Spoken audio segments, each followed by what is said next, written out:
नमस्कार दोस्तों, मैं शौर्य बुरी, राजकीय महाविद्यालय घोड़ा। आज का हमारा जो टॉपिक है वो है उत्पादन संभावना वक्र, प्रोडक्शन पॉसिबिलिटी कर्व, पीपीसी भी इसे कहा जाता है। उत्पादन संभावना वक्र वह वक्र है जो दो वस्तुओं के उन विभिन्न संयोगों को दर्शाता है। ये इंपॉर्टेंट है, दो वस्तुओं के विभिन्न संयोगों को दर्शाता है। दो वस्तुएं कोई भी हो सकती है, वो एक्स वस्तु, वाई वस्तु। एक्स वस्तु के स्थान पे हम ले सकते हैं गेहूँ और चावल।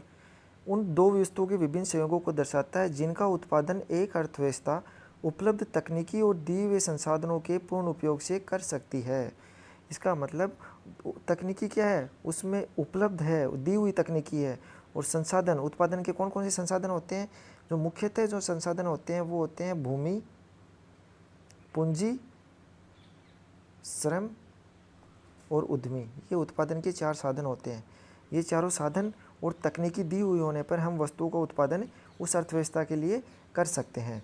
तो इसमें क्या कहा गया है कि दो वस्तुओं के उन विभिन्न संयोगों को दर्शाता है जिनका उत्पादन एक अर्थव्यवस्था उपलब्ध तकनीकी और दिए हुए संसाधनों के पूर्ण उपयोग से कर सकती है। तो ये संभावनाओं को व्यक्त करता है कि दो वस्तुओं की उन संभावनाओं को व्यक्त करता है जिनका उत्पादन हम उस अर्थव्यवस्था में उपलब्ध तकनीकी और दिए हुए संसाधनों के पूर्ण उपयोग से कर सकते हैं। इसकी दूसरी परिभाषा भी हम ये है कि अर्थव्यवस्था में दी हुई प्रौद्योगिकी का मतलब होता है तकनीकी एवं उपलब्ध साधनों, वही चारों साधन भूमि, पूंजी, श्रम और उद्यमी का अधिकतम कुशलता से प्रयोग द्वारा उत्पादन की अधिकतम मात्रा की संभावना को दर्शाने वाला बिंदु पथ उत्पादन संभावना वक्र कहलाता है। अभी हम नीचे इसको तालिका और सारणी के द्वारा समझेंगे। उत्पादन संभावना वक्र के कुछ अलग नाम दिए गए हैं कुछ अर्थशास्त्रियों के द्वारा। प्रोफेसर हेबलर ने उत्पादन संभावना वक्र को स्थानापन्नता वक्र कहा है। प्रोफेसर सैमुअलसन ने इसे रूपांतरण वक्र नाम दिया। प्रोफेसर लर्नर ने इसे उत्पादन उदासीन वक्र या उत्पादन सीमा नाम दिया। ये तीनों जो नाम है वो इम्पोर्टेंट है नेट की दृष्टि से। तो प्रोफेसर हेबलर ने इसको क्या कहा था, उत्पादन संभावना वक्र को स्थानापन्नता वक्र। प्रोफेसर सैमुअलसन ने रूपांतरण वक्र। प्रोफेसर लर्नर ने उत्पादन उदासीन वक्र या उत्पादन सीमा नाम दिया।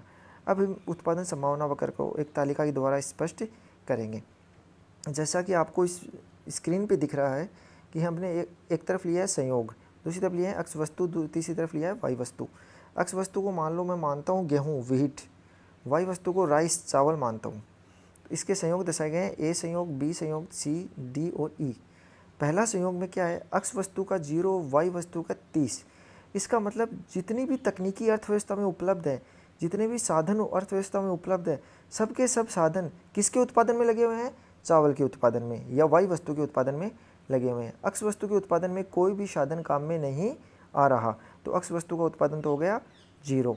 और जितने भी अर्थव्यवस्था में साधन थे वो सब के सब कहाँ लगे हुए हैं? वाई वस्तु के उत्पादन में। तो वाई वस्तु का अधिकतम उत्पादन कितना हो गया? 30 हो गया।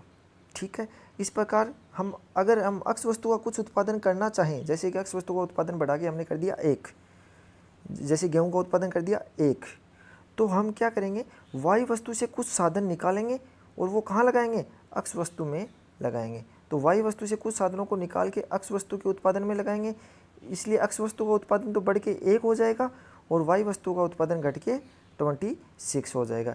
ऐसे ये क्रम चलता रहेगा और लास्ट में ई संयोग पे आप देख रहे हो कि अक्ष वस्तु का उत्पादन, सभी के सभी साधन जो हैं वो अक्ष वस्तु या गेहूं के उत्पादन में हमने लगा दिए। तो गेहूं का उत्पादन तो हो गया कितना? 4। अब साधन अर्थव्यवस्था में बचे नहीं है, तो वाई वस्तु जो चावल था उसका उत्पादन कितना हो गया? 0। इस प्रकार ये जो संयोग बने हैं, इन संयोगों को हम एक रेखा चित्र में देखते हैं। रेखा चित्र में ये जो ओ अक्ष लिया है इसको क्षैतिज अक्ष बोलते हैं और ये ओ वाई लिया है इसको ऊर्ध्वाधर या लंबवत अक्ष, वर्टिकल अक्ष बोलते हैं। अक्ष पे हमने क्षैतिज अक्ष या हॉरिजॉन्टल अक्ष पे हमने अक्ष वस्तु को लिया है और अक्ष वस्तु जैसे गेहूं, और वर्टिकल अक्ष पे हमने वाई वस्तु को लिया है। अब हम देखते हैं पहला संयोग क्या था अपना? ए संयोग। ए संयोग अपना था अक्ष वस्तु का कितना उत्पादन? 0 और वाई वस्तु का कितना उत्पादन? 30। तो वाई वस्तु का कितना है? देखो यहाँ ए संयोग देखो, वाई वस्तु का उत्पादन कितना है? 30 है। अक्ष वस्तु का कितना है? 0 है, तो अक्ष वस्तु यहीं, तो ए संयोग आ गया यहाँ। उसके बाद हमने दूसरे संयोग बी में क्या किया है? अक्स वस्तु का उत्पादन बढ़ के कितना हो गया 1, और वाई वस्तु का उत्पादन घट के कितना हो गया 26। ऐसा क्यों हुआ? क्योंकि कुछ साधन वाई वस्तु के उत्पादन से निकाल के हमने किस में लगा दिए, अक्स वस्तु में लगा दिए। उसके बाद देखो सी बिंदु में हमने क्या किया है, अक्स वस्तु का उत्पादन बढ़ के कितना हो गया 2, वाई वस्तु का उत्पादन घट के कितना हो गया 20। क्यों हुआ? क्योंकि वाई वस्तु से उत्पादन के साधन निकाले और अक्स वस्तु के उत्पादन में हमने लगा दिए, तो अक्स वस्तु का उत्पादन बढ़ रहा है और वाई वस्तु का घट रहा है। इसी प्रकार पॉइंट संयोग डी है, उसमें अक्स वस्तु का उत्पादन 3 हो गया है, वाई वस्तु का 12। अब जो इम्पोर्टेंट संयोग है वो है ई में हमने क्या किया है, यहाँ ऊपर देखो सबके सब साधन कहाँ लगा दिए, अक्स वस्तु में। तो अक्स वस्तु का उत्पादन अधिकतम हो गया कितना 4 यूनिट, और वाई वस्तु का उत्पादन कितना हो गया 0, क्योंकि वहाँ कोई भी उत्पादन का साधन हमने नहीं यूज़ किया। तो ये हो गया ई बिंदु आया अक्स अक्ष पे, अक्स वस्तु के 4 उत्पादन और वाई वस्तु का 0। इन चारों ए बिंदु, बी बिंदु, सी और डी चारों को मिलाने वाला बिंदु पथ ही क्या कहलाता है, उत्पादन संभावना वक्र कहलाता है। समझ रहे हो आप इस बात को? तो ये जो सेकंड परिभाषा पढ़ी थी हमने, अर्थव्यवस्था में दी गई प्रौद्योगिकी और उपलब्ध साधनों का अधिकतम कुशलता से प्रयोग द्वारा उत्पादन की अधिकतम मात्रा की संभावनाओं को दर्शाने वाला बिंदु पथ ही क्या कहलाता है, उत्पादन संभावना वक्र कहलाता है। अब उत्पादन संभावना वक्र में विवर्तन कैसे होते हैं? अब मान लो दोनों वस्तुएं हैं, जैसे दो वस्तुएं हमने गेहूं और चावल लिए हैं, ठीक है। अक्स वस्तु को मैं गेहूं मान रहा हूँ, वाई वस्तु को मैं चावल मान रहा हूँ, ये अपन मान के चलते हैं। तो हम पहली बात क्या करते हैं, साधनों की पूर्ति में वृद्धि करते हैं कि जो साधन है कौन कौन से उत्पादन के साधन, भूमि, पूंजी, श्रम और उद्यमी, इनकी पूर्ति में वृद्धि करते हैं, साधनों को बढ़ाते हैं। अगर मान लो उस अर्थव्यवस्था में साधन बढ़ जाएं तो क्या होगा, तो इसमें 2-3 कंडीशन होते हैं। पहली कंडीशन, अक्स वस्तु के उत्पादन में दक्ष साधनों की पूर्ति में वृद्धि।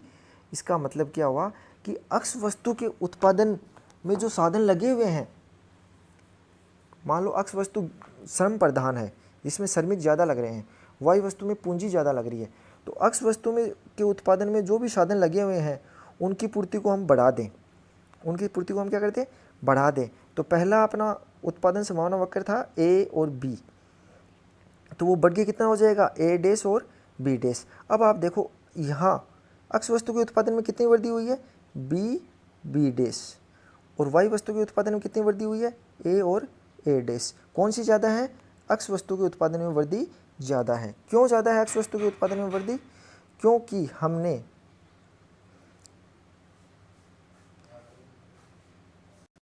अब अक्स वस्तु के उत्पादन में वृद्धि ज़्यादा हो रही है। क्यों हो रही है, क्योंकि हमने अक्स वस्तु के उत्पादन में जो दक्ष साधन है उनकी पूर्ति को बढ़ाया है। इसलिए जो दूसरा उत्पादन संभावना वक्र है ए डैश और बी डैश, वो ऊपर की तरफ विवर्तित हो जाएगा। ऊपर की तरफ विवर्तित होगा तो बी और बी डैश की मात्रा ज़्यादा होगी, किसकी तुलना में, ए और ए डैश की तुलना में। अर्थात वाई अक्स वस्तु के उत्पादन में ज़्यादा वृद्धि होगी और वाई वस्तु के उत्पादन में कम वृद्धि होगी। दूसरा हम इसका बात करें तो वाई वस्तु के उत्पादन में दक्ष साधनों की पूर्ति में वृद्धि। अगर वाई वस्तु के उत्पादन में जो साधन लगे हुए हैं उनके उत्पादन में वृद्धि कर दें तो क्या होगा, वाई वस्तु का उत्पादन ज़्यादा बढ़ेगा और अक्स वस्तु का उत्पादन कम बढ़ेगा। अब एक क्वेश्चन उठता है इसमें कि सर हम उत्पादन में वृद्धि तो कर रहे हैं, उत्पादन के जो साधन हैं उनमें वृद्धि तो कर रहे हैं हम वाई वस्तु के, तो अक्स वस्तु का उत्पादन क्यों बढ़ रहा है? तो देखो बच्चों, क्योंकि उत्पादन के जो साधन है वो तो 4 हैं, लेबर, लैंड, श्रम, भूमि, पूंजी और उद्यमी। अब हम इनमें से मान लो कोई भी एक साधन बढ़ाएं तो वो साधन, मान लो वाई वस्तु है वो 2 साधनों से मिलकी हुई है, एक तो पूंजी और एक श्रम। पूंजी ज़्यादा लगती है और श्रम कम लगते हैं, कौन सी वस्तु में, वाई वस्तु में। एक है अक्स वस्तु, अक्स वस्तु में हम 2 साधन लगते हैं, पूंजी और श्रम। पूंजी कम लग रही है और श्रम ज़्यादा लग रही है, लेकिन दोनों लग तो रहे हैं ना, दोनों का यूज़ तो हो रहा है ना। इसलिए हम वाई वस्तु के उत्पादन में दक्ष साधनों की पूर्ति में अगर वृद्धि करेंगे तो वाई वस्तु का उत्पादन तो बढ़ेगा ही बढ़ेगा, लेकिन वो साधन कुछ मात्रा में अक्स वस्तु में भी लगे हुए हैं, इसलिए थोड़ा सा उत्पादन अक्स वस्तु में भी बढ़ेगा।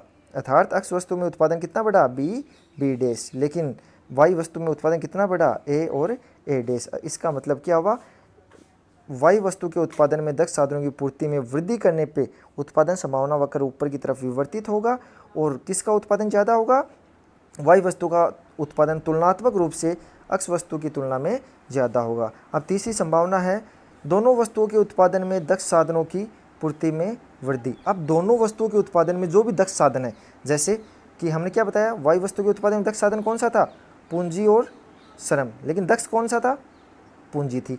अक्ष वस्तु के उत्पादन में दक्ष कौन सा है, श्रम। साधन दोनों काम में आ रहे हैं, श्रम और पूंजी, लेकिन दक्ष कौन सा है, श्रम। अब ये क्या कह रहा है कि दोनों वस्तुओं के उत्पादन में दक्ष साधनों की पूर्ति में वृद्धि हो तो क्या होगे, वो जो उत्पादन संभावना वक्र ए बी था वो समांतर ऊपर की तरफ विवर्तित हो गए, क्या हो जाएगा, ए डैश बी डैश। इसमें ए डैश जो वाई वस्तु के उत्पादन में वृद्धि है वो किसके बराबर होगी, बी बी डैश अक्ष वस्तु में उत्पादन की वृद्धि के बराबर होगी। नेक्स्ट है तकनीकी विकास। अगर अर्थव्यवस्था में साधन उत्पादन के जो भी साधन थे वो सब क्या रहे, कांस्टेंट रहे, स्थिर रहे, लेकिन जो हमने बताया था शुरू में, दी हुई तकनीकी, अगर तकनीकी में वृद्धि हो जाए तो क्या होगा, तकनीकी में वृद्धि होगी तो उन्हीं साधनों से, कौन कौन से, श्रम, पूंजी, भूमि और उद्यमी, उन चारों साधनों से जितना उत्पादन हो रहा था वो पहले की तुलना में अब ज़्यादा हो जाएगा। क्यों, क्योंकि तकनीकी का विकास हो गया है, टेक्नोलॉजी क्या हो गई है, बढ़ गई है। तकनीकी विकास होने पे जो जो उत्पादन संभावना वक्र है वो ऊपर की तरफ विवर्तित हो जाएगा और नया वक्र क्या बन जाएगा, ए डैश बी डैश बन जाएगा। अब लास्ट है आर्थिक विकास। अगर अर्थव्यवस्था में आर्थिक विकास हो जाए तो क्या होगा, आर्थिक विकास हो गया इसका मतलब क्या हुआ, जो साधन थे पूंजी, श्रम, भूमि, वो क्या हो गए, ज़्यादा स्किल हो गए, ज़्यादा निपुण हो गए अपने कार्य, उनकी कार्य कुशलता क्या हो गई, बढ़ गई। और आर्थिक विकास हो गया इसका मतलब क्या हुआ है, साथ में टेक्नोलॉजी में भी कुछ क्या हुए हैं, सुधार हुए हैं। इसलिए दोनों वस्तुओं के उत्पादन, अक्ष वस्तु और वाई वस्तु दोनों के उत्पादन क्या हो जाएंगे, बढ़ जाएंगे और उत्पादन संभावना वक्र ऊपर की तरफ विवर्तित हो जाएगा। और ये जो उत्पादन संभावना वक्र जिसका अध्ययन हमने इस वीडियो में किया है, इसका प्रयोग अंतर्राष्ट्रीय अर्थशास्त्र में बेटा बहुत ज़्यादा होता है। हम आगे पढ़ेंगे अंतर्राष्ट्रीय अर्थशास्त्र के सिद्धांत। पहला सिद्धांत पढ़ेंगे एडम स्मिथ का, जैसे मैंने सिलेबस डिस्कशन में बताया था। दूसरा जो सिद्धांत पढ़ेंगे वो पढ़ेंगे हेबलर का। तीसरा हम पढ़ेंगे रिकार्डो का। चौथा पढ़ेंगे हेक्सर ओहोलिन। पांचवा पढ़ेंगे जे.एस. मिल। इन पांचों के सिद्धांत में एडम स्मिथ, रिकार्डो, हेबलर, हेक्सर ओहोलिन और मिल, इन पांचों सिद्धांतों में उत्पादन संभावना वक्र PPC प्रोडक्शन पॉसिबिलिटी कर्व का प्रयोग किया जाता है। तो बेटा इस वीडियो को अच्छे से समझ लेना। Okay, thank you.